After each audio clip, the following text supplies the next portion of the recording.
ये जो उनका 400 सीट का नारा है, ये बिना ईवीएम के, बिना मैच फिक्सिंग के, बिना सोशल मीडिया और प्रेस पर दबाव डालकर खरीदकर ये 180 पार नहीं होने जा रहा है। तो सुन लिया आपने, यही हकीकत है। चुनाव में बीजेपी को 180 सीटें भी नहीं मिल रही हैं। राहुल गांधी ने यह बात मोदी की तरह हवा हवाई नहीं कहा।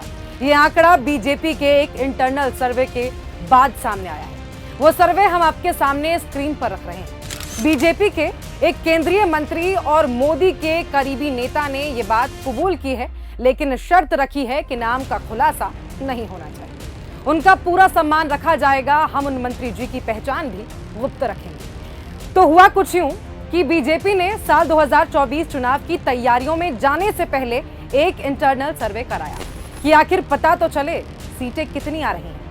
सो कॉल्ड मोदी मैजिक काम कर भी रहा है या नहीं। सर्वे तो हुआ, लेकिन इस सर्वे के आंकड़ों ने मोदी से लेकर फर्जी चाणक्य तक के पसीने छुड़ा दिए। कागज जैसे ही हाथ में आया, बीजेपी की टॉप लीडरशिप के पैरों तले जमीन खिसक गई, क्योंकि सर्वे के मुताबिक 2024 चुनाव में बीजेपी को 180 से भी कम सीटें मिल रही हैं। जी हां, 180 से भी कम। बस फिर क्या था?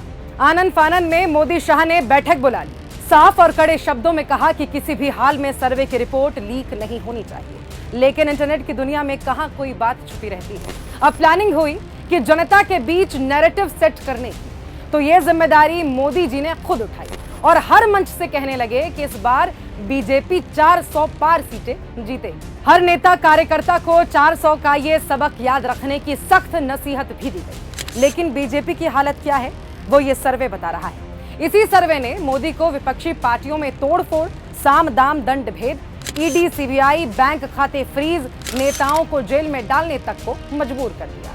कुर्सी जाते देख तानाशाह डरा हुआ है। अपने कुकर्मों को याद कर वो ये सोच रहा है कि सरकार बदलने वाली है, अब मेरा क्या होगा।